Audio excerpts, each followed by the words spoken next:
तो जरूर इन सब चीजों को अपने ध्यान में रखें। बच्चों को जरूर वचन को रोज याद करवाएं और साथ में खुद भी करें। Hallelujah hallelujah. अपने आप भी वचन को याद करना जो है वो बहुत जरूरी है, क्योंकि यदि ये याद ही नहीं तो फिर यह काम क्या करेगा। वचन में लिखा कि पवित्र आत्मा इसलिए आया कि वो बातें जो मैंने तुमसे कही है उन्हें स्मरण कराए।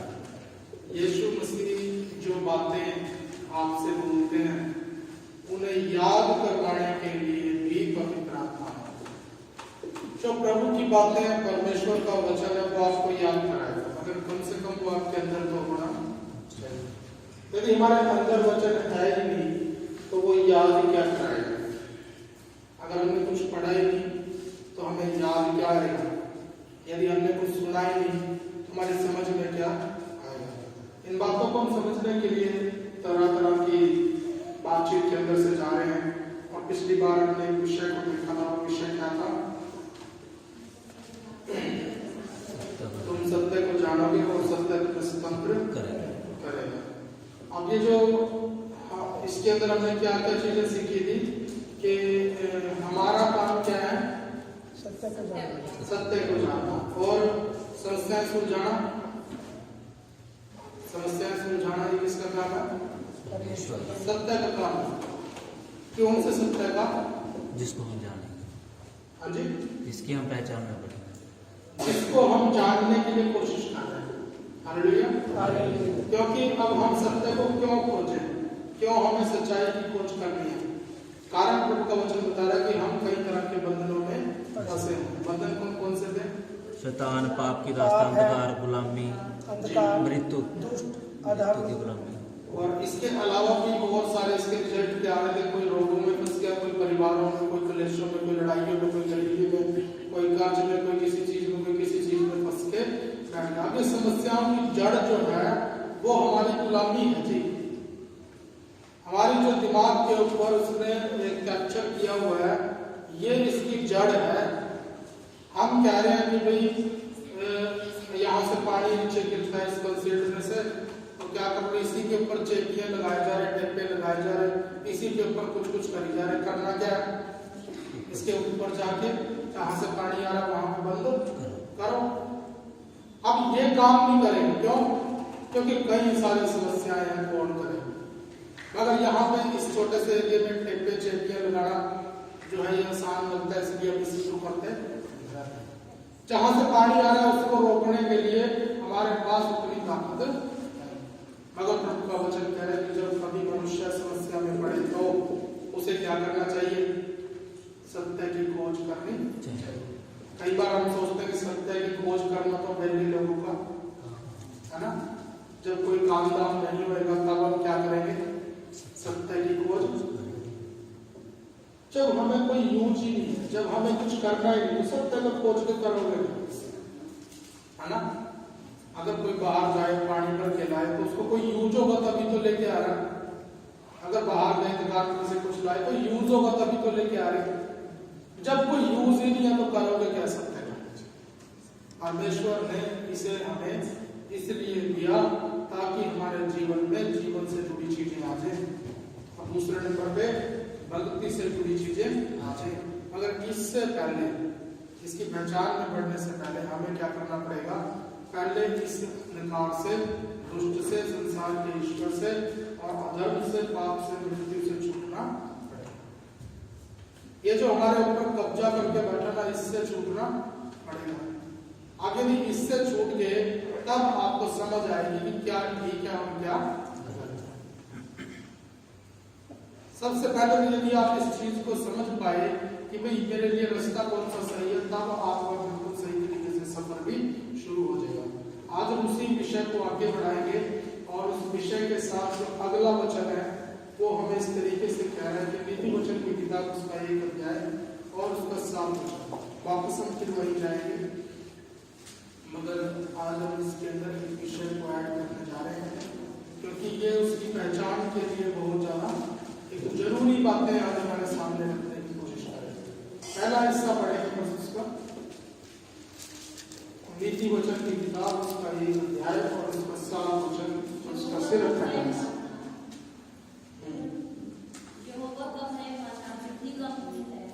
यहोवा का भय मानना बुद्धि का मूल है। बस इतनी ही बात से आज हम कुछ समझने की कोशिश करेंगे। जब इसको दूसरे मेरे मोबाइल में 2-3 तरह की बाइबलें हैं, तो जब मैं दूसरी में पढ़ा उसमें ऐसे लिखा था कि यहोवा का भय मानना ज्ञान का आदि है, और उससे आगे एक और ट्रांसलेशन में लिखा था प्रभु के प्रति भय भाव ही बुद्धि का मूल है। ये बातें हमें क्या समझाने की कोशिश कर रही है कि हमारे अंदर परमेश्वर का भय होना जरूरी है, तब जाके हम क्या बनेंगे, समझदार बनेंगे, तब जाके हमारे अंदर ज्ञान जो है बनेगा।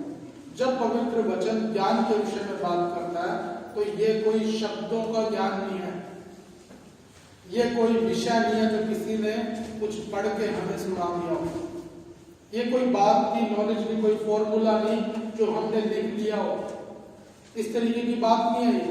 अगर ज्ञान के विषय में लिखा कि ये क्या, ये एक आत्मा है। Hallelujah hallelujah. आइए इसको क्लियर कर लेंगे। विषय 11 में पढ़ेंगे, 11 का 1-2 वचन पढ़ेंगे।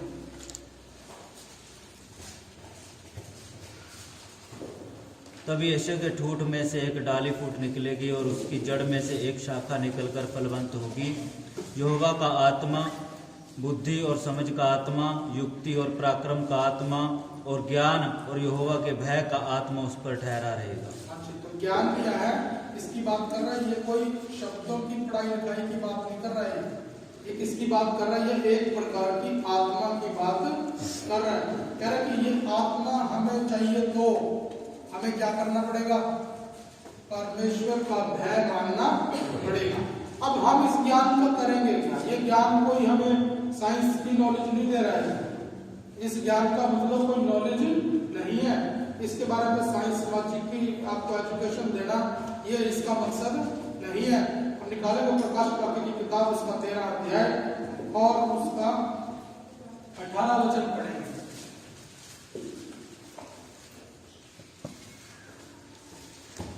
ये 17 और 18 पढ़ेंगे। जिस पर छाप अर्थात उस पशु का नाम या उसके नाम का अंक हो, अन्य कोई लेन देन ना कर सके। ज्ञान इसी में है, जिसे बुद्धि हो वह इस पशु का अंक जोड़ ले, क्योंकि वह मनुष्य का अंक है और उसका अंक 666 है। एक समय ऐसा आने वाला है जिसमें कि आपको परमेश्वर और शैतान आमने सामने खड़े नजर आएंगे। एक तरफ तो वे लोग होंगे जो परमेश्वर के मानने वाले हैं, और दूसरी तरफ वे लोग होंगे जो कि शैतान के पीछे चलने वाले हैं। और ताकतवर कौन होएगा उस समय पे, परमेश्वर के पीछे चलने वाला है जी। उस समय पे इसका राज्य आएगा जी, उस समय पे ये एंटीक्राइस्ट जो है पूरे तरीके से राज्य में बरकरार होगा। यहाँ तक कि ये ऑर्डर कर सकता है कि भाई जो कुछ इसको सामान देना, इसको सामान नहीं देना, ये बंदा सामान खरीद सकता है, ये बंदा सामान नहीं खरीद सकता। ऐसी पावर इसके पास है जी।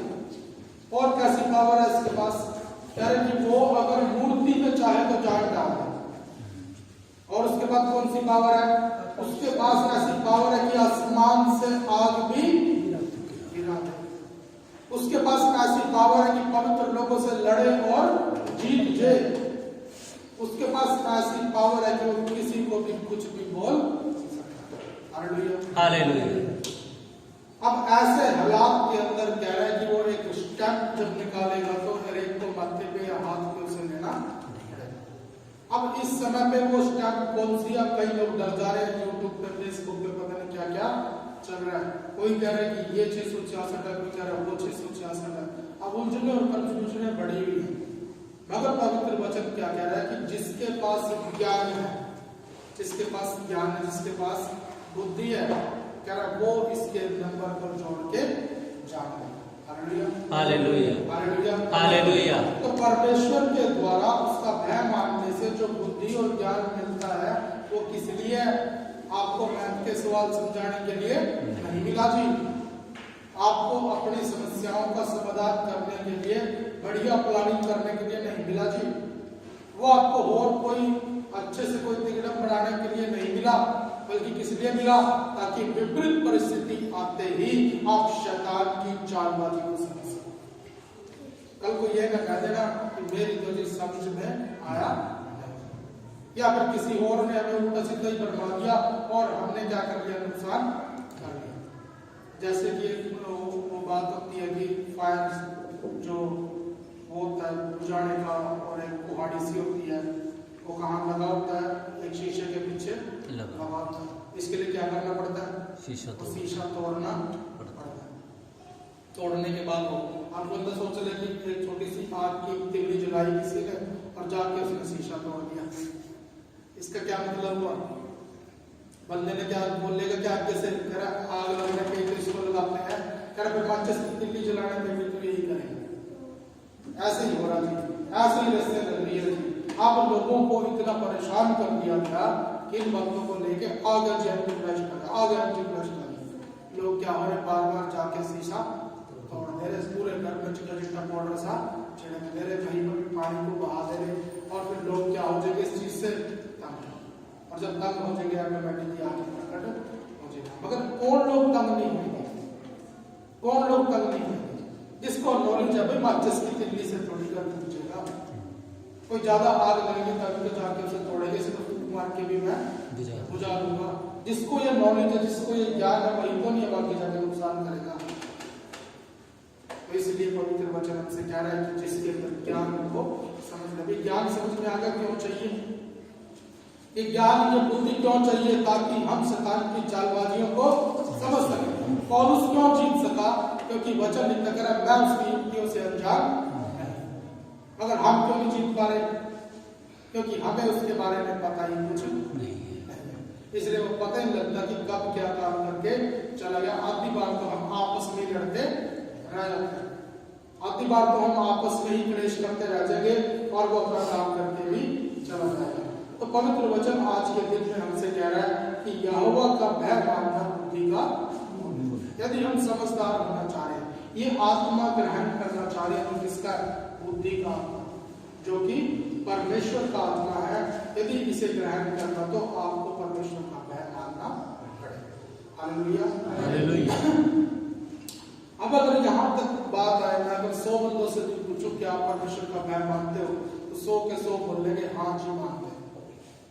बाहर जाकर सड़क पे बाजार में भी पूछूंगा, तब भी वो बोलेंगे हाँ जी हम परमेश्वर का भय मानते हैं, परमेश्वर से हम डरते हैं।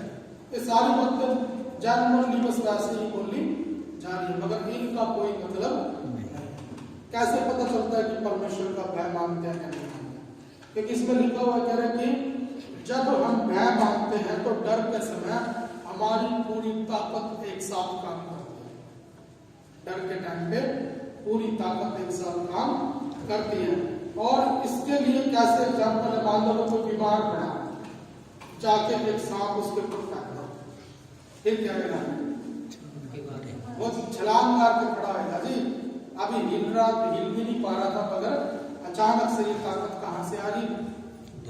डर के कारण ताकत है, एकदम से काम, अपनी पूरी ताकत से वो काम। डर में व्यक्ति क्या करता है? पूरी ताकत से काम, ऐसे ऐसे काम कर देगा जो कि उसे नॉर्मल माइंड से वो कर ही नहीं सकता। डरने का मतलब यही है, जैसे छोटे बच्चों को मैडम मास्टर डरा देते हैं, फिर वो अपना पूरा काम बस का नहीं है, फिर भी वो उसे पूरा करके जाए। कारण क्योंकि उनके अंदर पिटाई का डर आता है। इसीलिए पवित्र वचन हमसे कह रहा है कि भय मानना, अगर भय मानना है तो इसका मतलब क्या है? हम पूरी ताकत से बात मानने के लिए तैयार।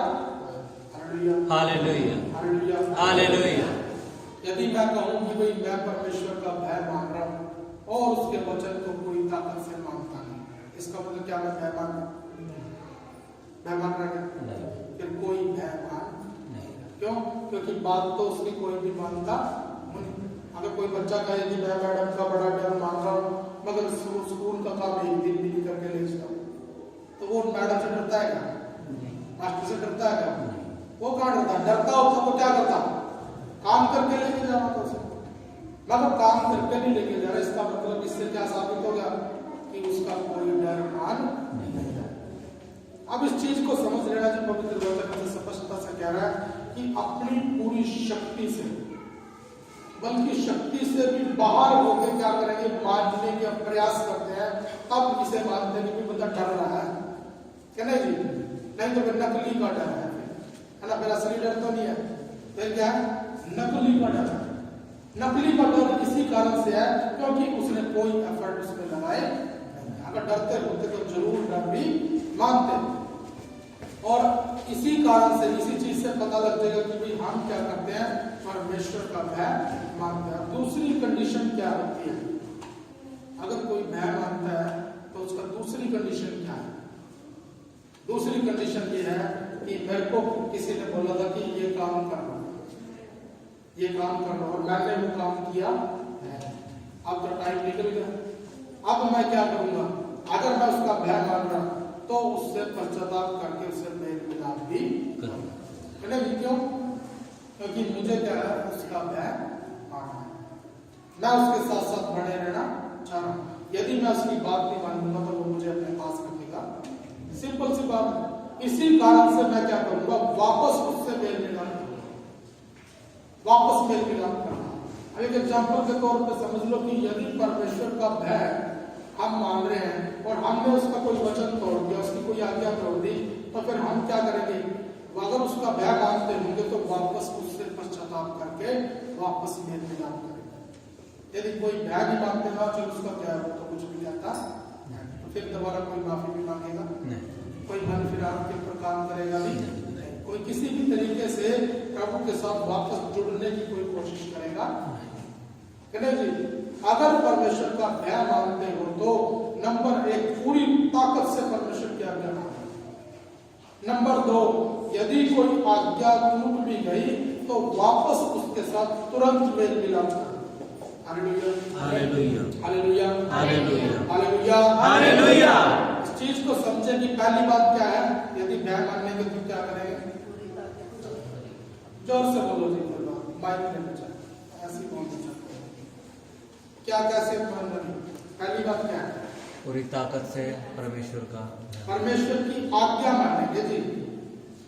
अगर हम परमेश्वर का भय मान रहे तो पूरी ताकत से, बल्कि ताकत से बाहर होकर भी क्या करेंगे? परमेश्वर की आज्ञा मानेंगे। और दूसरे नंबर पे क्या करेंगे? यदि कोई बात नहीं मानी है तो उसको पश्चाताप करके परमेश्वर से मेल मिलाप करेंगे, वापस मेल मिलाप। ये किस चीज की निशानी है जी? परमेश्वर का भय मानने की निशानी। आज हम क्या करते हैं जी? गलती होने पे सिर्फ माफी मांगते हैं, है ना? आज क्या करते हैं? सिर्फ गलती होने पे क्या करते हैं? सिर्फ माफी मांगते हैं, उसको छोड़ते नहीं, उसको नहीं छोड़ते। आप ही कोई गलती करी, आप ही माफी मांगेंगे और 5 मिनट के बाद सेम वही गलती करेंगे। इसका क्या मतलब है? परमेश्वर का कोई डर है? एक बार एक वीडियो में बता रहा था, कह रहा कि यदि कोई आदत बनाना चाह रहा है तो क्या करे? 1 महीने में आदत बन जाएगी। जैसे ही गलती हो 100 का नोट मांग लो, फिर देखो कितनी गलतियां कोई कर सकता है, करेगा। एक गलती हुई और बस 100 का नोट, जिस 100 से फर्क नहीं पड़ रहा, फिर 2000 का ले लो, नहीं जी? जो एक फाड़ने से फर्क नहीं पड़ा तो 2 फाड़ लो, नहीं जी? एकदम से गलतियां होनी क्या हो जाएगी? एकदम रुक जाएंगे जी। एक ही बार चालान कटना चाहिए, हेलमेट का तुरंत हेलमेट नया खरीद के घर पे आए, कहने जी। एक बार पोल्यूशन का चालान कटा चाहिए, तुरंत पोल्यूशन की पर्ची अपडेट मिलेगी जी। क्यों? क्योंकि तुरंत वहां पे क्या मिली? सजा मिली। और हमें क्या पता लग गया एकदम से कि भाई ये बड़ा सीरियस मामला है। अब हमें क्या लग रहा है? उस चालान से डर लग रहा है। 20 रुपए की पर्ची पीछे 10,000 का चालान छोड़, एक 500 रुपए की, पहले तो 500 का था, अब तो 10,000 का शायद है चला। तो इस करके पवित्र वचन से क्या करा? यदि भय मानेंगे तो पूरी ताकत से परमेश्वर की बात मानेंगे। यदि भय मानेंगे तो, यदि बात नहीं मानी तो तुरंत पश्चाताप करेंगे, उस काम को वहीं पे छोड़ देंगे। ये होता है जी भय मानना।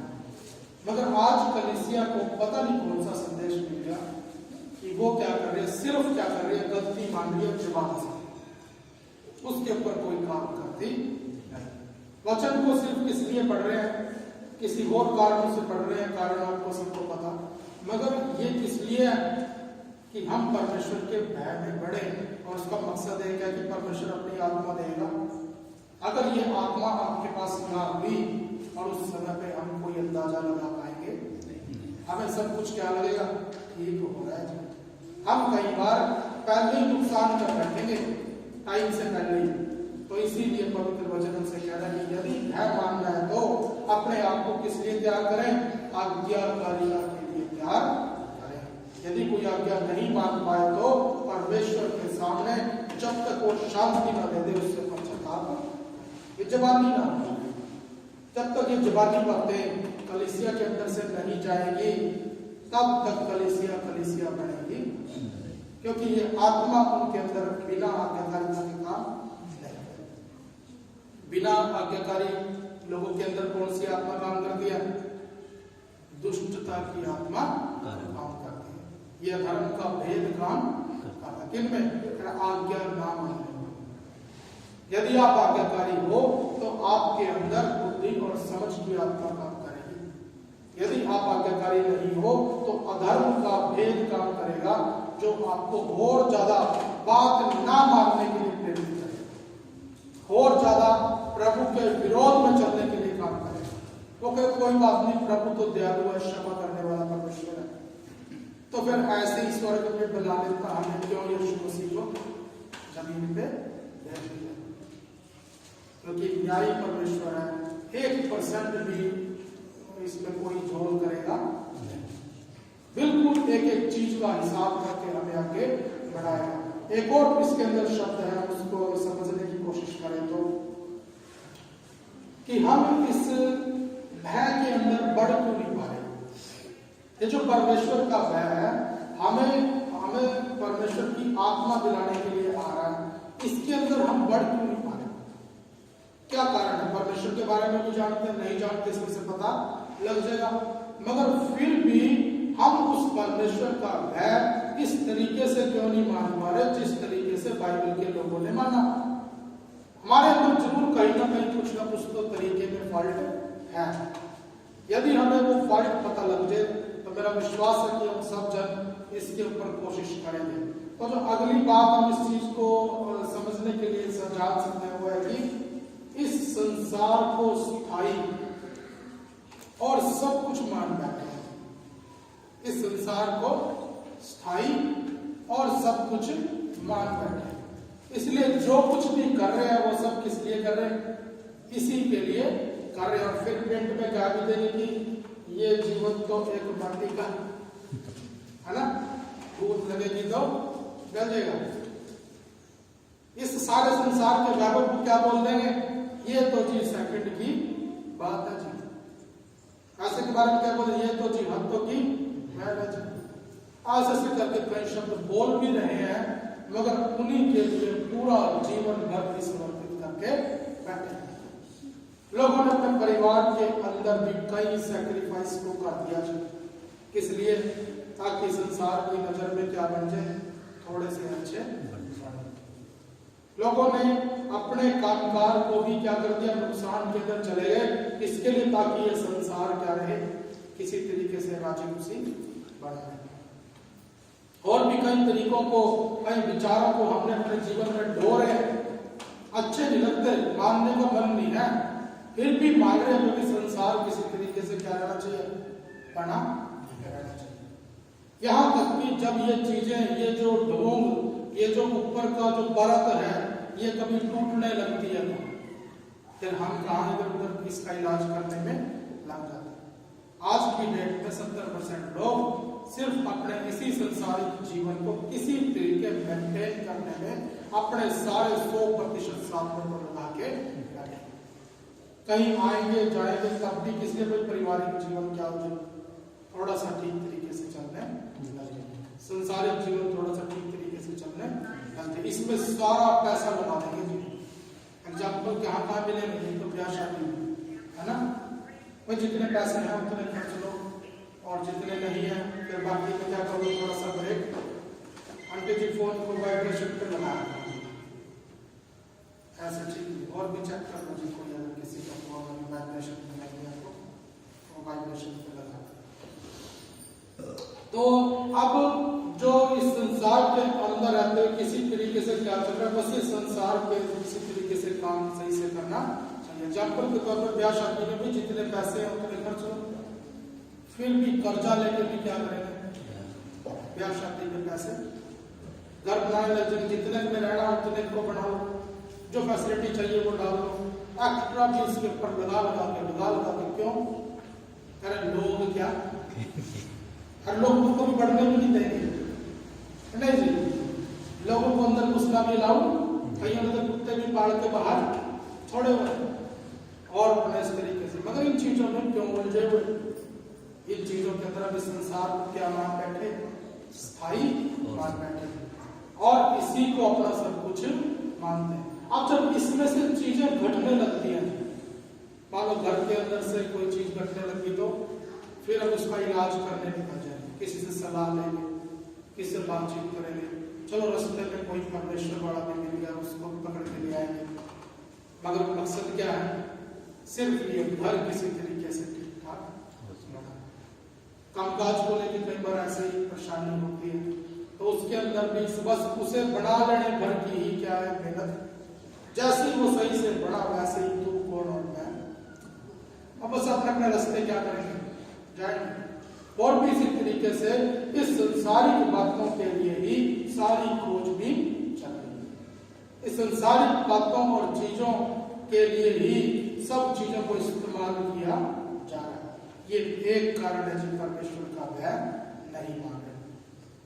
समझ लगी क्यों नहीं भय मान रहे, क्योंकि इस संसार को क्या मान बैठे, स्थायी मान बैठे और इसे ही सब कुछ मान बैठे, जो भी घटेगा इसमें घटेगा, जो भी बढ़ेगा इसमें बढ़ेगा। वो दिन भूल गए जब कोई छोड़ के ये सब कुछ चला भी गया, उसको घर से क्या मिला, क्या बोल रहे हैं, इसे कपड़े तो साथ ही दे दो, सोना चांदी रख लो, कि नहीं, उसकी सोना चांदी भी कोई साथ ही दे देता है क्या, उसकी जमीन के कागज भी साथ ही फूक देता है क्या, वो तो कहेंगे संभाल के मरते मरते भी कोई ऐसा टिक्का लगवाएंगे कि बता दे जहां कुछ रखा हो तो, है ना, इतना टाइम मिल जाए कि भाई ये क्या करें, बस बता दे जहां पर क्या चीजें इसने रखी।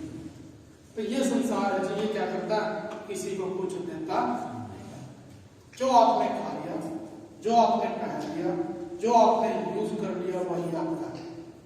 रबकदा सुलेमान जो सबसे ज्यादा अमीर व्यक्ति भी प्रभु ने बनाया और समझदार भी बनाया, वो कह रहा है कि बस इससे अलग कुछ नहीं है जीवन में, खाए पिए और अपने काम को पूरे जोर लगा के करें।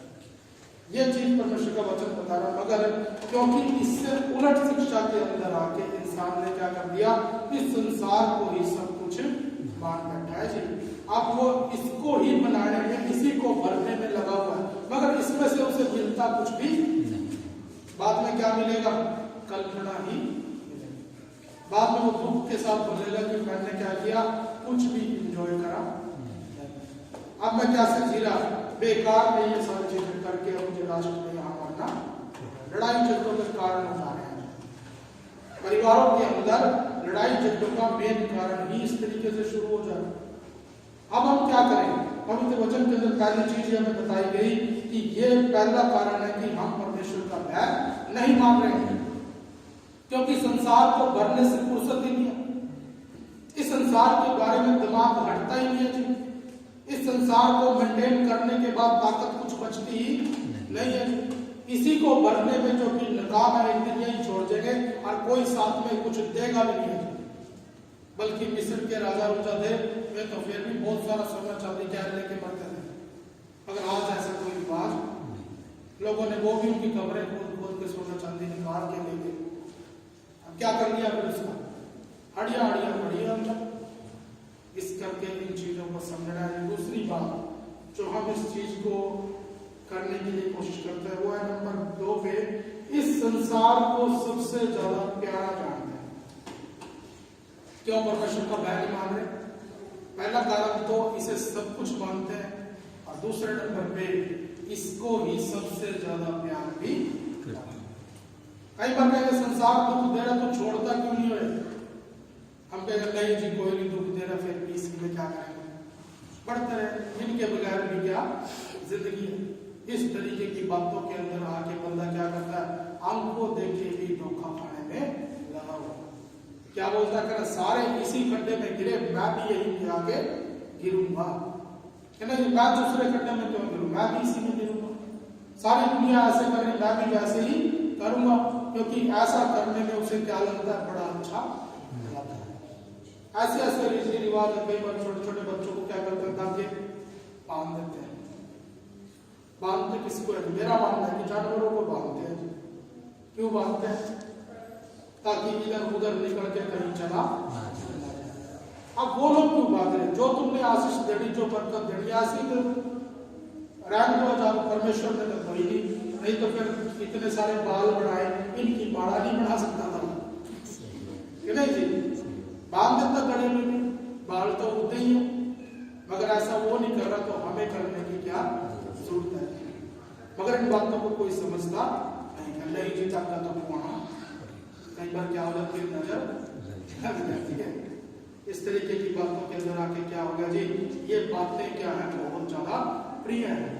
कई लोगों ने परमेश्वर की आज्ञाकारी पर चलते हुए सारे रीति रिवाजों से, परंपराओं से अपने आप को इनकार कर दिया। करने के बाद शुरू शुरू में फिर भी मन के अंदर विचार आता है कि थोड़ा सा तो मैं ये भी कर लेता, अभी मन वापस बार बार उनमें क्या करता है, भटकने की कोशिश करता है। तो इस बात के कारण दूसरा विचार यही है कि क्यों भय नहीं मान रहे, क्योंकि नंबर एक तो संसार को सब कुछ मान बैठे, दूसरा इससे बड़ा प्यार करता। और उसके बाद एक चीज को हम समझने की अगर कोशिश करेंगे, इसमें लिखा तीसरी बात, वो है शैतान के भय के कारण और इसके ऊपर निर्भरता। लोग शैतान पर निर्भर है जी, शैतान की बातों, उसकी एक्टिविटियों, उसकी चीजों के ऊपर क्या है, निर्भर है, इसलिए परमेश्वर का भय मानते नहीं। क्या परमेश्वर शैतान से कमजोर है, क्या ताकतवर है? ताकतवर। अगर बाहर जाके पूछेंगे ये बात तो क्या बताएंगे, परमात्मा ताकतवर है या भूत ताकतवर है, वो क्या बोलेगा? सारी दुनिया को इस बारे में स्पष्ट पता जी कि सर्वशक्तिमान परमेश्वर एक ही है और वो सबसे ज्यादा ताकतवर, मगर फिर भी उसे नहीं मान रहे। कारण क्या, हमारे धर्म के मुस्लिम है ना, किसका डर हो रहा है? आज प्रभु को मानने में 30% से ऊपर लोग ऐसे हैं जो कि सिर्फ इनके कारण परमेश्वर के पीछे चल नहीं, पता है कि परमेश्वर सबसे ज्यादा ताकतवर है, पता है कि सर्वशक्तिमान परमेश्वर एक ही है, तो नहीं है, फिर भी इन्हीं के पीछे चलेंगे। कारण क्या? क्योंकि इनके ऊपर क्या है, निर्भर है। नंबर 2, इनसे डरते हैं। नंबर 1 तो डरते हैं, नंबर 2 इनके ऊपर निर्भर है। मैं एक परिवार के अंदर गया, उस परिवार के अंदर इतना बुरा हाल मैंने अपने जीवन में देखा कि लड़का था, अभी शादी हुई 1 साल हो गया और अगली बार उसको इतने ऑपरेशन पे कम से कम पहले 7 लाख लगाए, फिर 3.5 लाख लगाए, अब फिर कोरोना में 2.5-3 लाख लगाए। डॉक्टरों ने आधा पचहत्तर ऑपरेशन करके घर ही भेज दिया। अब वो अपने घर ही रह रहा है, उसको यहाँ से चेस्ट पूरी काटी हुई है उन्होंने और घर पे ऐसे खड़ा। फिर भी उसको बोला कि ये चीज क्यों हुई, कह रहे जी हमारे घर के एक लंबी था, उसने हमारा पूरा हाल, मैं कहा छोड़ दो उसको, अरे ना ना छोड़ नहीं सकते, अपने बालक को तो देख लो, पता है स्पष्ट, खुद ही बता रहे, मैंने नहीं बताया, मैंने ना पूछा, मैं जस्ट ही पूछा मैं क्यों हो गया, कह रहे जी वो नाराज हो गया, मतलब 2-4 थप्पड़ मार देता है ना, ये थोड़ी 20-25 लाख तुम्हारे लगा दिए, अभी भी बालक क्या है, इन चीजों के अंदर से क्या आना जी, बाहर। संसार क्यों नहीं परमेश्वर का भय मानता, क्योंकि संसार जो है नंबर 1 तो शैतान से डरता, नंबर 2 उसके ऊपर निर्भर भी रहता, इसलिए अपने पैसे के लिए और अपनी छोटी मोटी कुछ प्रभावशाली चीजों के लिए लोग जो क्यों इनको मारने जाता है। कह रहे कि कोई कह रहा कि मैंने मंत्र कर दिया, कोई कह रहा मैंने दर्दा दे दिया, कोई कह रहा मैंने जाड़ा लगा दिया, बस यही चाहिए थोड़ा बहुत। कोई कह दे इसके सिर पे ये आ रहा है, इसके सिर पे ये आ रहा है, ऐसी बातों को कहने कुआने के अंदर लोग क्या कर लेते हैं, सारी जिंदगी बिजली के पीछे लुटा दे रहे, मिलता जाता कुछ नहीं, मिलता जाता कुछ नहीं। एक और को भाई से मिले थे, वो कह रहे थे हमारे घर को कितने साल से, 11 साल से, और हमें सारी बातें साफ साफ बताता है, मगर फिर कोई भलाई की बात भी पूछ लेनी, खैर वही तो नहीं बोलता। मैं कहा फिर क्या करना पड़ेगा, उसे छोड़ना, उसे छोड़ना। अगर छोड़ोगे तो प्रभु मिलेंगे, अगर नहीं छोड़ोगे तो फिर दुख देने वाली चीजों को ही छोड़ने के लिए बोलते, वो छोड़ते नहीं। सुख देने वाली को निकाले छोड़ते। उसने जिसने सारे परिवार की कमर में बेल्टें कुआ दी, बेल्टें ये वाली नहीं, ऑपरेशन के बाद वाली, उसने जिसने पूरे परिवार की इज्जत खराब कर दी, उसको भी लोग छोड़ने को तैयार नहीं। कारण नंबर 1 तो डर रहे हैं, नंबर 2 उसके ऊपर क्या है, निर्भर, उसकी ताकत को एंजॉय कर रहे हैं, उसकी ताकत में से कुछ लेते हैं तो फिर उससे क्या होता है, थोड़ी सी खुशी मिल जाती है। इन बातों के कारण क्या हुआ, लोग परमेश्वर का भय मानते नहीं। अब ये जो है, इस चीज के अंदर यदि हम ना बढ़े तो क्या बढ़ेगा। हम एक बात को समझे जी, बाइबल के अंदर भी कई ऐसे एग्जाम्पलों को हम देखते हैं कि जहां हमें इन बातों के बारे में कुछ सीखने को मिलेगा, कि हमारा विषय ये चले कि परमेश्वर का भय मानने से परमेश्वर हमें बुद्धि और समझ की आत्मा देंगे, जिसके द्वारा हम शैतान की युक्तियों को जानेंगे और उसमें किसी में भी फंसेंगे नहीं, और परमेश्वर के लिए योग्य फल लेके आएंगे। इसके लिए सबसे पहला एग्जाम्पल जो मैं देखता हूँ आदम का एग्जाम्पल है। आदम के विषय में क्या हुआ जी, क्या आदम को कुछ कम बढ़ाया था, आदम में कोई कमी छोड़ी थी क्या, उसके अंदर मृत्यु भी थी क्या, उसका शरीर ऐसे डिजाइन किया गया था जी कि वो कभी मरे, उसको कोई भी खाना पीना रिएक्शन ना करे, उसे किसी गर्मी सर्दी धूप बरसात का कोई असर उसके ऊपर कभी बीमार ना पड़े, ऐसा उसको डिजाइन किया था। क्या उसको कहीं गलत स्कूल में पढ़ा दिया था, खुद ही सिखाना था जो सिखाना था, उसके जो सहपाठी थे वो भी क्या थे, बढ़िया थे जी, मगर फिर भी क्या होगी, एक बार आके क्या होगा, गड़बड़ होने के बाद परमेश्वर ने क्या बोला, अब तेरा और मेरा इससे के साथ चलेगा, क्या बोल दिया, यहाँ से बाहर चलेगा, है ना। अगर आप सिर्फ इस बाइबल के आधार पर समझोगे तो आदम कभी पश्चाताप नहीं करता। अगर हम इस बाइबल को देखें बस, तो वहां पे कहीं पर भी ये नहीं लिखा कि आदम ने माफी मांगी।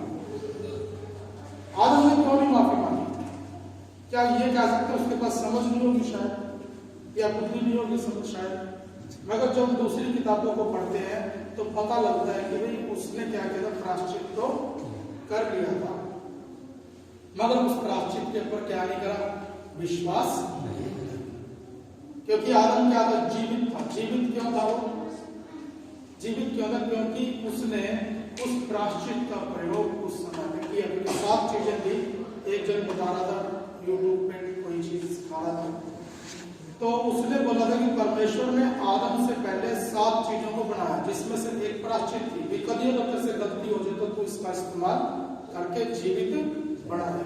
तो जब उसने वो फल खाया, फल खाने के बाद उसने इस प्रायश्चित का इस्तेमाल किया, और इस्तेमाल करने के बाद वो मरा नहीं, इससे उसकी मृत्यु क्या होगी, टल गई, मगर उसके बाद उसे क्या करना था, इस प्रायश्चित पे विश्वास करना था, मगर इस विश्वास में वो स्थिर नहीं रहा।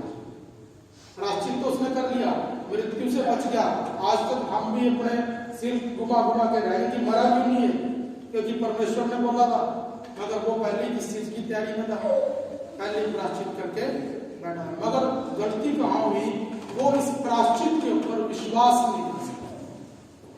जब प्रभु ने बोला कि तू कहाँ है, कह रहा कि मैं तो जी यहाँ हूँ जी, तेरी बात सुन के मुझे डर लग गया, और कह वाले कपड़े भी इधर उधर हुए पड़े।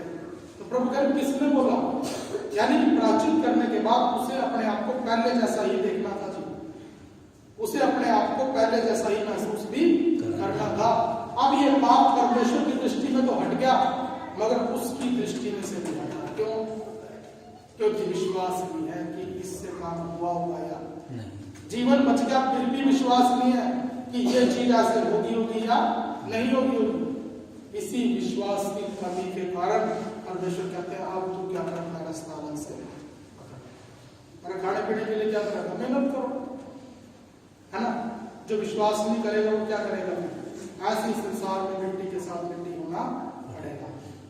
अब यहाँ पर इस बात को अच्छे तरीके से समझ लो कि आदम के कहानी के अंदर, आदम के एग्जाम्पल के अंदर आप देखते हैं कि आदम को परफेक्ट बनाया गया। परफेक्ट बनाने के बाद जब उससे गलती, उसके अंदर विश्वास की कमी मिली, वो उसका भय मानने से पीछे हटा। यदि भय मानता तो क्या दूर जाता, क्या खा लेता क्या उसे, यदि पहले ही भय मान लेता उसकी आवाज बारी लगेगी, वो हमें बाहर निकाल देगा। तो अगर ये भय पहले मानता तो फिर वो क्या कर लेता, इस गलती में पड़ता ही नहीं। मगर क्योंकि उसके अंदर क्या नहीं था जी, परमेश्वर का भय नहीं था, इसलिए उसने क्या किया, वो फल खाया भी और उसके बाद सारी डिस्ट्रक्शन के अंदर आया और परमेश्वर ने उसे बाहर निकाल दिया। अब जो दूसरा एग्जाम्पल है जी ऊरिया। ये दाऊद का कमांडर था, जब उसने उसको बैलगाड़ी पे रख के परमेश्वर के संदूक को ला रहे थे तो संदूक गिरने वाला था, जैसे ही खड्डा लगा तो गिरने वाला था परमेश्वर की वाचा का संदूक, तो इसने ठाक के उसे पकड़ लिया। अब इसे क्या पता कि भाई उसे पकड़ना है या नहीं पकड़ना। अगर वैसे भी कोई बंदा जाए, किसी का मोबाइल नहीं गिरने वाला, कोई बंदा भाग के उसे पकड़ लिया, तो उसकी कोई इंटेंशन गलत नहीं थी, मगर इंटेंशन गलत नहीं थी, मगर उसने क्या नहीं फॉलो करा, वचन फॉलो नहीं। क्योंकि परमेश्वर क्या कह रहे हैं, तू क्या कर, परमेश्वर की आज्ञाकारिता में बना रहा। फिर क्या कहूँ, संदूक गिर के टूट जाता है, कह रहा गिरे चाहे टूटे चाहे बर्बाद हो जाए, पर तुझे कैसे नहीं करना, वचन के बाहर जाना नहीं। परमेश्वर अपने लोगों से क्या उम्मीद नहीं करता, चलो ये तो मेरा संदूक है, गिर रहा था इसने रोक लिया, चल इसे छोड़ दो। क्यों, परमेश्वर कह रहा चाहे चीज मेरी हो और चाहे किसी और की हो, जो वचन है तो फिर उसे मानना ही पड़ेगा, जो नियम है तो उसे फिर मानना ही पड़ेगा। अब यही बात उस ऊरिया के समय पे हमें समझाई गई कि परमेश्वर अपने वचन के प्रति क्या है, संजीदा है। आदम ने नहीं माना, आदम को क्या कर दिया, बाहर निकाल दिया। अब ऊरिया ने नहीं माना, इसको भी तुरंत क्या मिली, सजा मिली। और इसके अंदर फायदा किसका था, ज्यादा संदूक तो टूट जाता तो किसका टूटता, परमेश्वर का टूटता। परमेश्वर कह रहा मेरा जो नुकसान हो रहा है पर तू वचन से बाहर। कई लोग तो कई अनाज्ञाकारिताएं परमेश्वर के लिए कर रहे हैं, है ना। कई बार क्यों करें, हमारे परमेश्वर को बुरा कहेंगे जी, इसलिए हमने ये काम कर लिया। चलो काम कोई अच्छा हो, भला हो, फिर भी ठीक है, पर पता लगे कि उल्टे सीधे कामों में पड़े हुए हैं और क्या सोच रहे, परमेश्वर को क्या कहेंगे लोग, बुरा कहेंगे, इसलिए हमने ये बातें करना। तो जिसका जो हो रहा तुम मोड़ दो, मगर तुमने ध्यान किस पे देना, परमेश्वर का वचन इस बारे में क्या कह रहा है। वो ऐसा पक्षपाती नहीं है कि अपने बारे में आएगा ही तो फिर रूल बदल देगा, वो नियम नहीं बदलेगा कि चाहे इसमें उसी का नुकसान हो जाए, वो नियम बदलेगा नहीं। और उसने सबसे बड़ा नुकसान उठाया जी यीशु मसीह के में। और स्वर्ग में सबसे ज्यादा ऊंचा कौन था, वही था, कह रहे स्वर्ग का सिर था, कह रहे उसे उसने क्या कर दिया, क्रूस पे बलिदान होने के लिए भेज दिया। अगर पाप में गिर जाता तो हाथ धो लिए थे उससे, अगर फिर भी कीमत चुकाने से पीछे हटता नहीं। वो इस चीज को क्यों कर रहा है, क्योंकि हमारी जिंदगी के अंदर वो एक बात को साबित करना चाह रहा है कि अपने वचन के बाहर वो कुछ भी करेगा।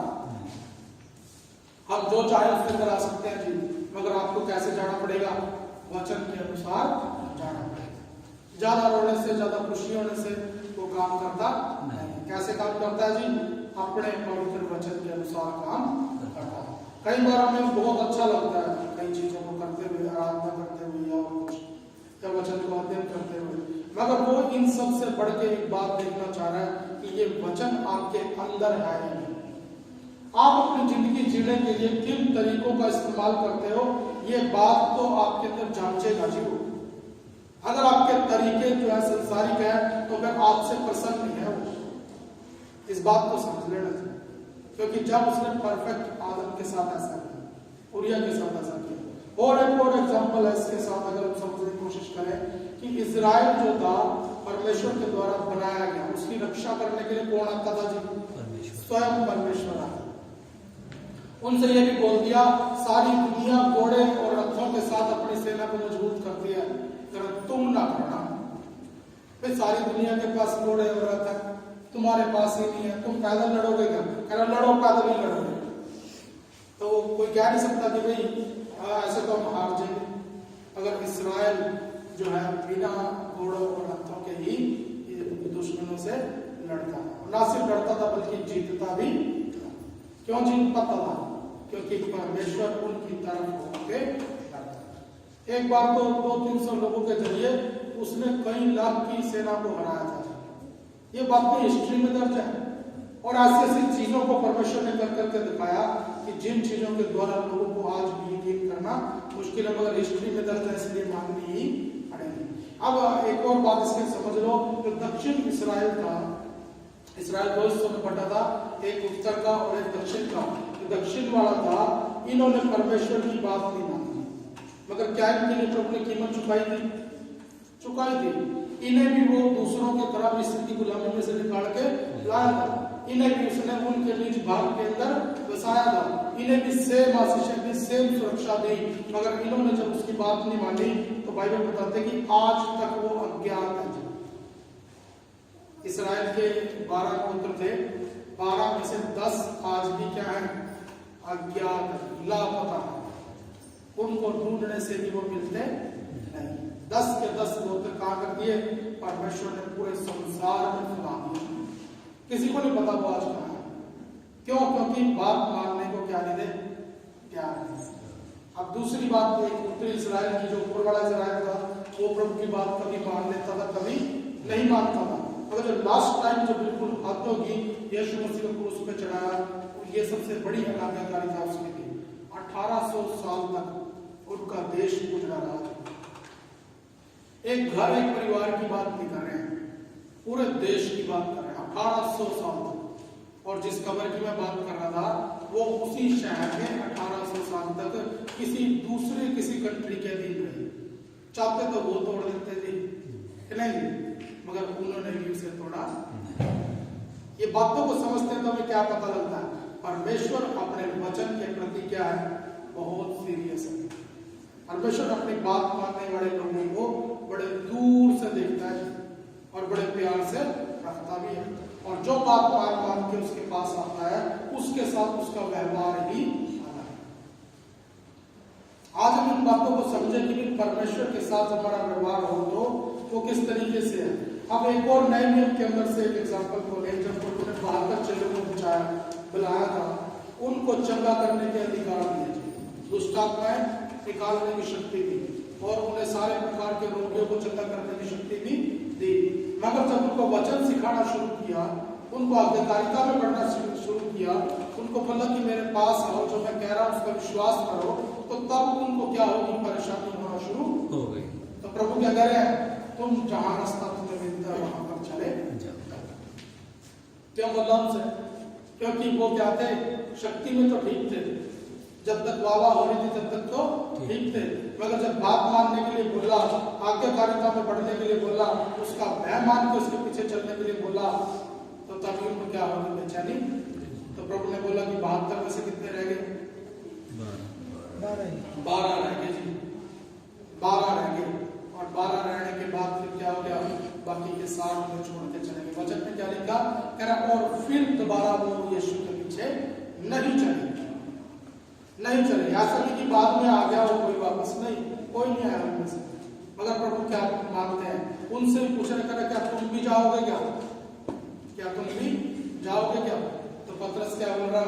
मेरा अनंत जीवन की बातें किसके पास है? पतरस क्यों रुका था जी? वो बाकी के 11 क्यों रुके थे? क्योंकि यीशु मसीह उन्हें अनंत जीवन की बातें बताते। और वे क्यों गए थे? क्योंकि उन्हें अनंत जीवन की बातों पे कोई इंटरेस्ट नहीं। आज आप जब इस वचन के अनुसार चल रहे हैं, तो इसमें एक चीज को समझ रहे कि परमेश्वर अपने वचन को आपके ऊपर प्रकट करते हैं। अपने वचन के अनुसार ही वो सारे कामों को करते हैं। वो अपने वचन के बाहर कुछ भी करते नहीं। कर इस वचन को उसने अपने बड़े नाम से भी ज्यादा अहमियत दी है। अब ये बातें हमारे सामने क्यों रखी जा रही है? ताकि हमें उसके एक स्वभाव के बारे में समझ आए कि प्रभु किससे प्रसन्न होते हैं। केवल बलिदान चढ़ाने से नहीं, परंतु आज्ञाकारिता से, बात मानने से। यदि आप परमेश्वर को प्रसन्न करना चाह रहे हैं तो हमें क्या करना है जी? प्रभु की बात मानने की आदत डालें। जब हम प्रभु की बात मानने की आदत डालेंगे तो फिर ये कैसे हो जी? बात मानने के लिए क्या चीज को हम यूज करते हैं? डर को जी। छोटे बच्चे बात नहीं मानते तो क्या बोलते हैं? बाहर में निकल जी, कोई उठा के ले जाता। क्या बोल रहे हैं इसको? वाकई में ढा लीजिएगा क्या? आप उसके पीछे भी पड़ जाएंगे जी, कोई ठाक रहा है। अगर पता लग जाए कि गांव में कोई ऐसा बंदा आ गया जो बच्चे ढा के ले जा, चाहे तुम्हारे बच्चे टहलने के जा रहे हो, आप फिर उसको पकड़ के क्या करेंगे? पूछेंगे क्यों? क्योंकि तू ऐसे काम क्यों? चला मार के खाएगा किसी का तो खाएगा। तो ये चीजें चलती नहीं जी। फिर भी बच्चे को क्या बोल रहे हैं? बाहर में निकल जाए, नहीं कोई उठा के ले जाए। कहीं और बोल रहे यहाँ नहीं जाने, तुम्हारा सांप कहाँ सांप आए। अगर हम उनको क्यों बोल रहे हैं? उनको डर दे रहे हैं ताकि वो क्या कर ले? क्या करें? कहना मान ले जी वो। अब परमेश्वर आपको क्या कह रहे हैं जी? मेरी बात के अनुसार चलो। तो उसके डर कैसे हैं?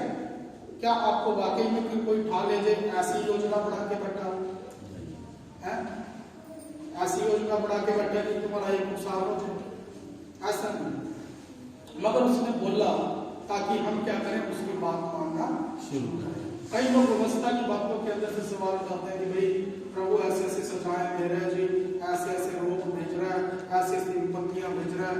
उसने उत्तरी इस्राएल को उजाड़ दिया, दक्षिणी इस्राएल को उजाड़ दिया, आदम को भी बाहर फेंक दिया और चेलों को भी भगा दिया, ये कर दिया, वो कर दिया। बड़ा कठोर परमेश्वर है, ऐसा नहीं है। उसने अंजाम बताया कि जो लोग पहले ऐसी गलती कर चुके उनके बारे में हमें बताया। देखो जी, वो छत पे से कूदा था, उसकी टांग टूट गई। उस बंदे ने लापरवाही से मोटरसाइकिल चलाई, उसने टक्कर कहीं मार दी। उस बंदे ने गड़बड़ करी, उसने ये नुकसान करा दिया। हमें भी क्या करा? तुम भी ना ये करा लियो, नहीं तो फिर तुम्हारा भी यही नुकसान। क्या वाकई में हो जाए? कई लोग छत पे से कूदने के बाद भी ठीक ठाक घूम रहे, मगर हमें बताया क्यों जाना? ताकि हम ऐसी अनाज्ञाकारिता में ना फंसे। हमें अनाज्ञाकारी बनाना नहीं चाहता जी। हमारे विषय में उसकी क्या कल्पना है कि हम परमेश्वर के प्रति क्या रहें? आज्ञाकारी रहें। यदि आज्ञा नहीं भी मानी तो उसने यीशु मसीह के रूप में प्रायश्चित दिया है। अगर उसको सिर्फ बात मनवानी होती और आपको सजा देनी होती तो प्रायश्चित का इंतजाम ना करता, क्या करता? नहीं तो फिर जो पास होएगा मैं तो उसे ही रखूंगा, फेल वाले जाओ अपनी जिंदगी जियो। नहीं, गवर्नमेंट में जितने लोग फॉर्म भरते हैं, जितने लग जाते हैं वो ठीक है, नहीं बाकी क्या करो, अपने घर जाओ। उनकी कोई चिंता करता है क्या? परमेश्वर ऐसे नहीं है। अगर कोई फेल हो गया, उसको फेल वाले के लिए भी क्या दिया? एक सप्लीमेंट दिया है साथ में, ताकि दोबारा फिर वो फेल ना हो। मगर कैसे चलना पड़ेगा? प्रभु की बात मान के चलना पड़ेगा। तो प्रभु का भय मानना जो है वो बात मानने की शक्ति है। जब थोड़ा डर मानते हो तो थोड़ी प्रभु की बात मानो, जब ज्यादा भय मानते हो तो प्रभु की ज्यादा बात मानो। शुरू में कई बार ऐसे होता था कि भाई मंगलवार को अंडा नहीं खाना, जितना डर था उतना की हम क्या करते थे? उसको मानते रहते। जब डर खत्म हो गया तो फिर वो मानना नहीं बंद कर दिया। जब आपके अंदर डर है तब तक आप बात मानते रहते। जब डर खत्म हो जाएगा फिर आप बात नहीं मानोगे। आज कलीसिया के अंदर अधर्म ने क्या कहा? इस संसार के ईश्वर ने क्या कहा? दुष्ट ने क्या किया? इस पाप ने क्या किया? लोगों को इस बात के प्रति क्या कर दिया? सचेत होने से रोक दिया। अब वो परमेश्वर से डरते नहीं है, कहते हैं बस हाँ मैं परमेश्वर से डरता हूं, मगर वो डर कहीं जिंदगी में नजर आता नहीं। मन मर्जी जीवन जिया जा रहा है, मन मर्जी काम किए जा रहे हैं। फिर अब हमारे जिंदगी के अंदर प्रार्थनाएं भी क्या बन के रहेगी? एक मुंह के शब्द बढ़ के रहेगी, क्योंकि हमारी जिंदगी में प्रभु के प्रति कोई आज्ञाकारिता। आप प्रभु के प्रति आज्ञाकारी रहो, मैं गारंटी देता हूँ आपको कुछ मांगने की जरूरत नहीं पड़ेगी। कभी कुछ मांगने की जरूरत नहीं पड़ेगी। क्यों नहीं जरूरत पड़ेगी? क्योंकि हमारा स्वर्गीय पिता जानता है कि मुझे किन बातों की जरूरत है। आप यकीन करना चाहिए, अपने लिए मैंने उंगली पे गिन के बता दूंगा मैंने कब किन क्या मांगा परमेश्वर से। ये नहीं इतने साल में जो कुछ मिला प्रभु अपनी मर्जी से दे रहे। और ऐसी बात नहीं, जो चीज वो देता है वो खुशी भी लेके आती। जो चीज मैं लेके आया उससे मैं भी तंग और बाकी पड़ोसी भी। इसलिए इन चीज चक्रों में पढ़ने की जरूरत नहीं। मेरे तजर्बे से मैं बात बोल रहा कि यदि हम प्रभु की बात मानना चुन लें, आज्ञाकारिता चुन लें, तो इस भय के बारे में प्रार्थना करें। प्रभु का भय हमारे अंदर आना जरूरी है। जब उसका भय हमारे अंदर आएगा तो हम उसकी बात को अच्छे तरीके से मान पाएंगे जी। अगर हमें बिजली से करंट से डर लगता होगा ना, तो बिजली का काम अच्छे से करोगे। अरे तो 3-4 दिन में कहीं ना कहीं कोई तार पकड़ के बैटरी होगी कि नहीं जी। बिजली से क्या जरूरी है? डरना जरूरी है। यदि उसमें सही से काम करोगे, सावधानी बरतोगे, नहीं तो कोई ना कोई तार पकड़ लेगी जी। इसलिए हमें क्या करना, हमें अपने परमेश्वर का भय मांगना है। इसके कोई कुछ कारण है जो बाइबल में बताती है कि इन कारणों से परमेश्वर का भय मांगना। नंबर 1 कारण है जी कि परमेश्वर क्या है, हमारे सृष्टिकर्ता प्रभु, उसने हमें बनाया है। अगर एक मिट्टी का बर्तन कुम्हार बना रहा है तो वो किस लिए बना रहा है? ताकि उसके किसी काम। यदि वो मिट्टी का बर्तन अपने बनाने वाले के ही काम नहीं आया तो फिर उसको बनाने वाले को कोई लाभ नहीं। तो इस कारण से हमें परमेश्वर का भय मानना है। दूसरे नंबर पे परमेश्वर के विषय में बात है कि वो हमारी फिक्र करता है। परमेश्वर को हमारी फिक्र, जब उसने आदम बनाया तो आदम से पहले उसने जमीन, आसमान और उसके सितारे, और उसके बाद उसने समुंदर, नदियां, पहाड़, ये सारी चीजें बनाई जी। उसके ऊपर पेड़ पौधे भी उगाए, उसके ऊपर जानवर भी बसाए, और फिर उसके बाद आदम को वो बनाता है। फिर कह रहा अकेले रहना ठीक नहीं, एक सहायक भी बनाऊंगा। फिर उसके बाद कह रहा फूलों पृथ्वी पे भर दो। ये बात परमेश्वर क्यों कह रहे हैं? क्या आदम मांग रहा है क्या इन चीजों को? आदम नहीं मांग रहा, परमेश्वर खुद उसकी चिंता करके ये चीजें उसके लिए पहले से बना रहा। एक आदम बनाना जी, 60-70 किलो का आदम बनाना, और पूरे जमीन आसमान उसके ऊपर नीचे करना। इतना बड़ा सूरज, इतने बड़े चांद बना दिए। नहीं तो एक छोटा सा बेरा उस बना के वही बना लेता नहीं, बहुत बड़ी रचना के साथ, बल्कि उससे पहले रचना करी, फिर उसके बाद आदम को बढ़ाया। फिर कहते हैं सारे स्वर्गदूत इस आदम को क्या करो, दंडवत। क्यों ऐसे बोल रहा है? क्योंकि परमेश्वर आदम की क्या करता, फिक्र करता रहता है। आज वो परमेश्वर हमारी भी फिक्र करता है, इसलिए हमें क्या करना चाहिए, उसका भय मानना चाहिए। आज हम किनका भय मान रहे हैं? क्या उनको हमारी फिक्र है क्या? उनको तो अपने 4 बतासों और कच्ची लस्सी की फिक्र है। अगर वो मिल गए तो ठीक, नहीं तो फिर आप देखें ना क्या करें। आज जिस परमेश्वर हमसे कह रहा है मेरा भय मानो, ऐसे डर के मेरा भय मानो कि जैसे कोई छोटा बच्चा डर के अपना काम करके लेके जाता है। तो फिर ऐसा मानने के लिए वो क्या कर डिजर्व करता है, क्योंकि वो हमारी क्या करता, फिक्र करता है, हमारी सब जरूरतों को पूरा करने के लिए मेहनत करता है, और उसके बाद वो हमसे प्रेम भी करता है। यदि प्रेम न रखता तो हमारे पाप में गिरने के बाद हमें बचाने वापस आता नहीं। यीशु मसीह के रूप में उसने क्या लिखा है कि परमेश्वर ने जगत से ऐसा प्रेम किया कि उसने अपना इकलौता पुत्र दे दिया। यदि एक बार बनाए नहीं चले तो मिट्टी खत्म हो गई थी क्या, और बना लेता है ना, और बना लेता नहीं। वो प्रेम करता, जब इसी चीज को क्या करूंगा, रिपेयर करूंगा। कई बार कई लोगों के पास पुरानी कार होती है, पुरानी मोटरसाइकिल होती है, और पुराना ट्रैक्टर होता है, उसे क्या करता है, पूरी तरीके से ठीक करते हैं वापस। क्यों? क्योंकि भाई ये चीज क्या है, बड़ी कीमती है, उससे बड़ा प्रेम है। चाहे नवी से भी ज्यादा पैसे लग जाए उसको, चाहे निकले में तो 2 चीजें नवी आ जाती जितने में वो रिपेयर कराए। क्यों? क्योंकि उससे कुछ भावनाएं जुड़ी है। तो परमेश्वर ने आदम के ऊपर अपने प्रेम को रखा था, इसलिए इसे नष्ट किया, इसे बनाया, दोबारा बनाया।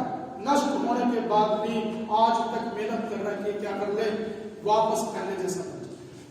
ये क्या है जी, ये प्रेम। गड़बड़ होने के बाद भी, पाप में गिरने के बाद भी रक्षा भी कर रहा है, सुधार के लिए खींच रहा है, रक्षा भी कर रहा है, सुधार के लिए खींच रहा है। और यही चीज कर रहे हैं, इसी कारण परमेश्वर हमसे प्रेम करता है। और नंबर 4 पे वो हमारी भलाई चाहता है। अगर आज परमेश्वर हमें किसी मुश्किल रास्ते से लेके जाता है तो उसे पता है आसान रास्ते पे चल के वहां पे पहुंचेंगे। अगर आप परमेश्वर में कह रहे कि मेरा भय मान के मेरी आज्ञाकारिता को चलो दो, क्योंकि इसके अलावा और कोई रास्ता नहीं। अगर होता तो वो ये रास्ता किसे देता? यीशु मसीह को देता जी। क्या कह रहा है यीशु मसीह को आज्ञाकारिता कैसे सीखनी पड़ी? दुख उठाओ। इब्रानियों की किताब में लिखा कह रहा यीशु मसीह ने बात मानना दुख उठा के सीखा। अगर कोई और शॉर्टकट होता तो क्या यीशु को ना देता? क्या कह रहा जमीन और आसमान का सारा अधिकार मुझे दिया गया। कह रहा जमीन आसमान मेरे द्वारा बनाए गए हैं। तो जब ये चीजें यीशु मसीह के द्वारा बढ़ाई गई, सब चीजों का वो अधिकारी है, पुत्र है, फिर भी परमेश्वर उसे वो चीज नहीं दे रहा था। इसका मतलब और कोई चीज हमारे लिए नहीं लगती। जो उसने अपने पुत्र से व्यवहार नहीं करा, क्या वो आपसे करेगा? क्या अगर करे तो फिर इससे जवाब नहीं सकता नहीं जी। अगर जो व्यवहार उसने यीशु मसीह से करा हमसे नहीं करा तो जरूर कुछ ना कुछ क्या है, गड़बड़ है। इस गड़बड़ से क्या कर लो, बाहर निकल जाओ। अपने परमेश्वर को खोजो और उसे ढूंढो और जानो कि वो आपसे कैसा व्यवहार करता है। क्या यीशु जैसा व्यवहार कर रहा है कि नहीं? अगर कर रहा है तो फिर आप क्या हो, सेफ। यदि उसके जैसा व्यवहार नहीं कर रहे तो फिर आप सेफ नहीं हो। एक बार जान लेना इस बात को जरूर, क्योंकि आज कई बार बाइबल को पढ़ के लोग पवित्रताई में बढ़ने की बजाय पाप में बढ़ते जा रहे हैं। आज गलती करने से बाद बंदे क्या सोचते हैं, यीशु तो माफ कर ही देगा। अपनी गलतियों को करने के लिए उन्होंने यीशु मसीह के माफी की प्रार्थना को रट के रख लिया जी। इसको रटना नहीं, इसको क्या करना, जीना है नहीं जी। अगर हम किसी को कोई गलत बात बोली गई, हम जाके कुछ भी ना बोले, पैर पकड़ ले उसे, चाहे उसको हमारी भाषा नहीं आती, क्या वो वहां में देख के पहचान नहीं पाएगा कि बंदा शर्मिंदा है या नहीं? किसी भाषा की जरूरत नहीं है जी। हम अपने परमेश्वर के सामने जब आए तो अच्छी अच्छी प्रार्थनाओं को छोड़ दें, मगर अपने मन के भाव को, अपने जीवन के अनुभव को उसके साथ क्या करवाना है। आप पाप के विषय में क्या सोचते हो, इसके विषय में कैसा मन रखते हो, ये बात तय करेगी कि आपका संबंध परमेश्वर के साथ कैसा है। अगर प्रभु ने यीशु मसीह के साथ आज्ञाकारिता को दुख उठा के मानने वाली चीज बताया, वो तो बोलते ही कर देता था जी काम नहीं जी। अगर कोई मुर्दा है, मरे हुए भी 4 दिन हो गए, एक ही बार बोलना पड़ता है उसका। अगर कोई किसी भी रोग बीमारी से एक ही बार बोलना पड़ता है उसका। ये चीजें उसकी चुटकी अब जल्दी हो रही है, मगर बात मानने में उसको क्या हो रही है, दुख उठाना पड़ रहा है। आज इस यीशु मसीह का प्रचार कलीसिया के अंदर किया गया जी। और इस बात के साथ अपने आप को क्या कर लो, मिलाओ, क्योंकि प्रभु आपको किसी भी कारण से अपने से कम जानता नहीं, ना ही इससे कम वो ग्रहण भी करेगा। कई बार हम सोचते कि भाई चलो अपने जैसा उसने हमें बढ़ा लिया, आप बड़ी आशीष की बात है, मगर इससे कम ग्रहण भी नहीं करेगा। क्या समझ रहे? जो आपकी कीमत उसने सोने के बराबर रखी है तो फिर उतना सोना तोल के लेगा जी आपसे, क्या नहीं लेगा? आपको कह रहे हैं कि भाई आपकी जो कीमत है गोल्ड की है, तो फिर आप उसको पित्तल नहीं बेच सकते जी, क्या बेच दोगे? कह रहा भैया मैं नहीं बेच सकता, उसे तो क्या बेच लेगा नहीं। अगर हम सोने की कीमत दें और कोई पता लग जाए कि इसने तो बीच में पित्तल बनाया, यदि क्या हो जाएगा, उसकी दुकान पे पंचायत हो जाएगी, हो नहीं जाएगी। हम तो मिट्टी के इंसान हैं, 20-30-50 हजार रुपए के लिए 20-50 बंदों को इकट्ठा करके वहां चले जाएंगे। वो सर्वशक्तिमान परमेश्वर, यदि उसने आपको सोने का भाव दिया है तो फिर सोना ही तो लेगा। और इसके लिए क्या करेगा, साफ करेगा। कैसे शुद्ध होंगे जी? बात मानने के। और ये बात मानने की ताकत एक ही है, परमेश्वर का भय मानना। जब आप भय मानोगे तो इसके द्वारा परमेश्वर बुद्धि की आत्मा हमारे जीवन के अंदर है। आइए इस समय अपनी जगह पर हम खड़े हो जाएंगे अपने परमेश्वर की उपस्थिति में।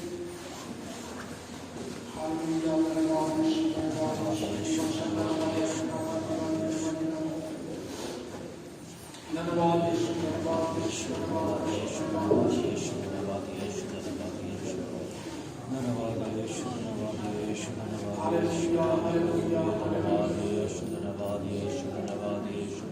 से उसके भय के विषय में प्रार्थना करें। हम सके प्रभु मुझे तेरा भय सिखा, मुझे तेरा भय मानना सिखा, आज्ञाकारिता में मजबूत होना सिखा परमेश्वर।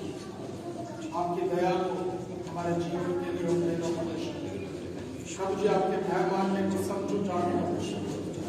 आज्ञाकारिता में प्रकट करो परमेश्वर और बुद्धि और ज्ञान की आत्मा पाओ परमेश्वर, ताकि शैतान की युक्तियों से अनजान न रहो, बल्कि इन सब को जानकर उसके ऊपर जय पाओ परमेश्वर। मेरा वचन कहता है जो जय पाए मैं उसे जीवन का फल दूंगा, उस फल में से खाने को दूंगा, उसे श्वेत पत्थर दूंगा और उसे खंभा बनाऊंगा जो कभी उस मंदिर से बाहर न निकले। हम तेरे कहलाएंगे परमेश्वर, तेरे नाम को जानेंगे तो तेरे वचन के अनुसार चलेंगे। इन सब बातों को हमसे नया बचाओ। हालेलुया हालेलुया यीशु से प्रार्थना करें। हालेलुया प्रभु से कहें प्रभु मुझे भी आज्ञाकारिता में बढ़ना सिखाएं परमेश्वर। हालेलुया इस संसार को अक्रिय जानकर, इस संसार को अस्थायी जानकर इसने जिया, इसको छोड़ने के लिए नहीं कहता। यीशु ने कहा कि मैं ये प्रार्थना नहीं करता कि तू इन्हें संसार से उठा ले, परंतु इस संसार में रहते हुए ये तुझे रिफ्लेक्ट कर सके ऐसा शक्ति दे। आज प्रभु इस संसार में रखना तो चाह रहा है, मगर संसारिक बनाकर नहीं, आत्मिक बनाकर रखना चाहता है। हम इस संसार में केवल और केवल इसलिए हैं कि अपने यीशु मसीह को प्रकट कर सके। कोई माने या ना माने, एक बार उसको दिखाएं कि परमेश्वर के पीछे चलने वाले कैसे हैं। यदि किसी का मन होगा तो चलेगा, यदि नहीं मन होगा तो कोई बात नहीं, हम अपनी ड्यूटी को पूरा करेंगे। प्रभु ने कहा कि तुम जगत की ज्योति हो, तुम पृथ्वी का नमक। कोई खाली नमक से पेट नहीं भरता, मगर वो बहुत सारी चीजों का ग्रहण हो गया बनने का कारण है। इसलिए एक खराई का जीवन अपने जीवन के अंदर एक खराई को लेकर आए, आज्ञाकारिता में बढ़े और इसके लिए प्रभु का भय माने। यदि प्रभु से भय नहीं मानोगे तो फिर आज्ञाकारिता नहीं कर पाएंगे। हे अधोलो हे मृत्यु तेरी जयकार रही, हे अधोलो हे मृत्यु तेरी जयकार रही। यीशु का लहू भक्तों की जय है, नाश करने वाला हट गया। यीशु का लहू भक्तों का गढ़ है, नाश करने वाला हट गया। जय का जोर है, खुशी का शोर है, भक्तों के डेरे में नित नया गीत है। महिमा का राजा सेना का यहोवा, सुरक्षा है उनकी सदा। महिमा का राजा सेना का यहोवा, सुरक्षा है उनकी सदा। भयानक समुंदर मिस्र की सेना चारों ओर घेरते हुए, भयानक समुंदर मिस्र की सेना चारों ओर घेरते हुए, धमकाते हुए आगे और पीछे डराने के समय में, धमकाते हुए आगे और पीछे डराने के समय में। जय का जोर है, खुशी का शोर है, भक्तों के डेरे में नित नया गीत है। राजा सेना का यहोवा, सुरक्षा है उनकी सदा। महिमा का राजा सेना का यहोवा, सुरक्षा है उनकी सदा।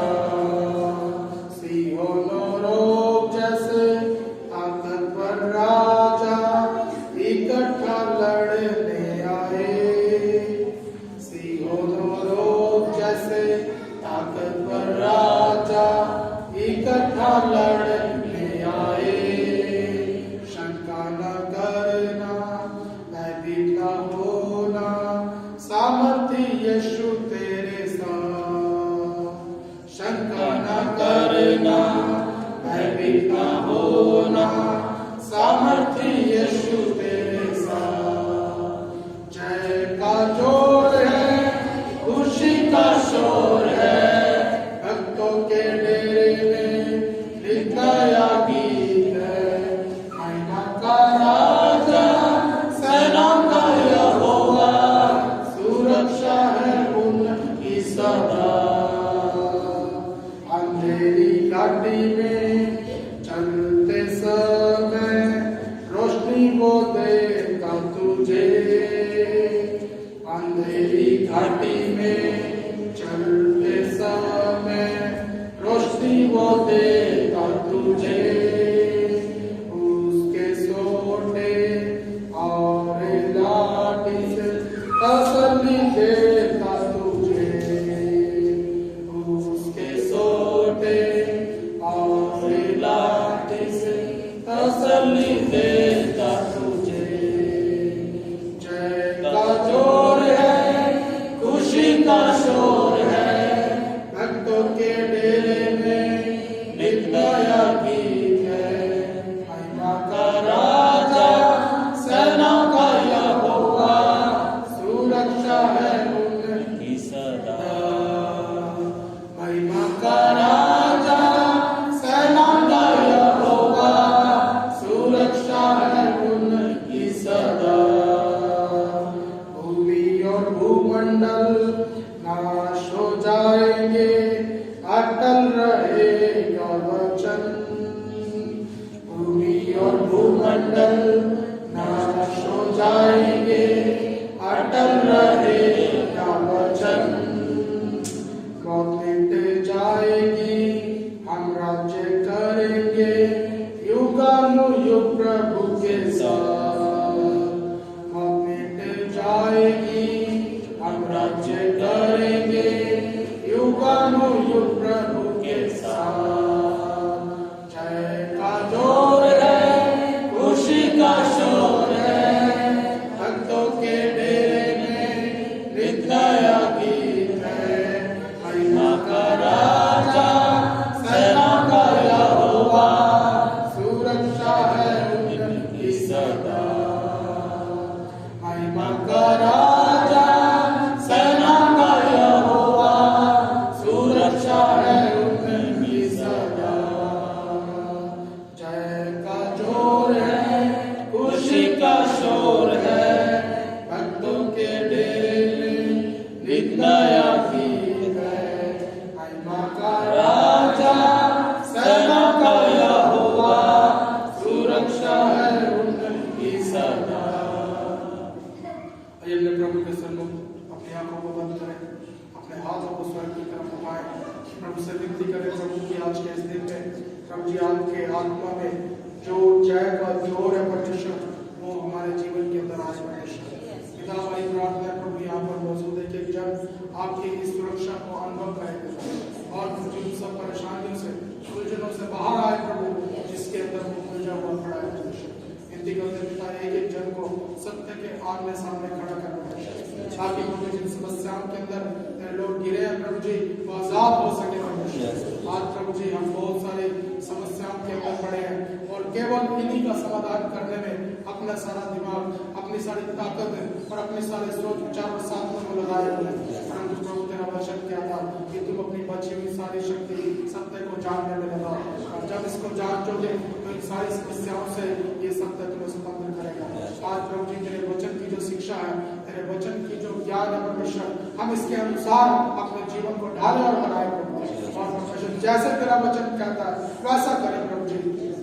हम प्रभु जी संसार में किसी से नहीं डरेंगे प्रभु, चाहे वो मनुष्य हो, चाहे वो शैतान हो, चाहे अंधकार हो, चाहे हालात हो, चाहे कामकाज में हो, चाहे रिश्तेदारों में हो, चाहे जानकारों में हो, प्रभु जी किसी का डर ना मानते हुए प्रभु तेरे ध्यान में बढ़ने के लिए मदद कर सकते हैं।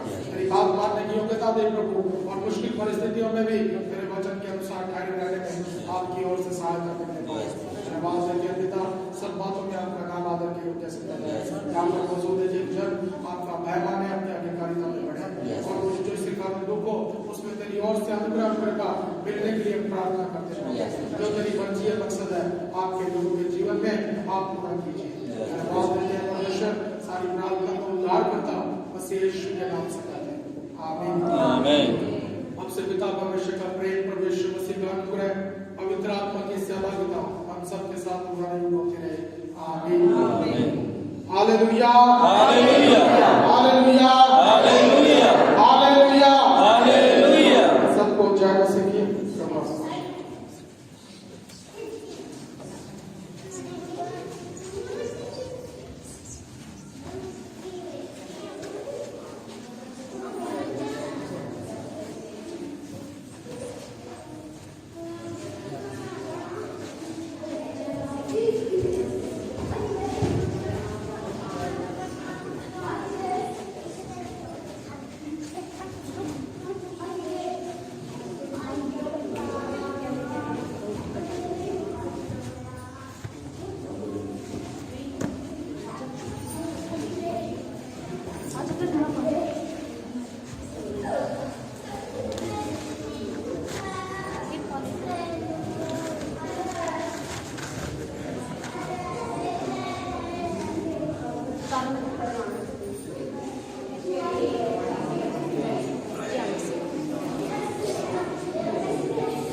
जा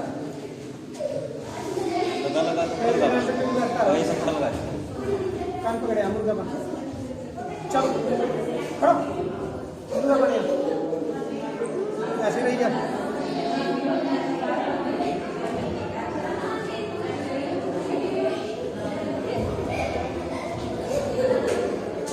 रबड़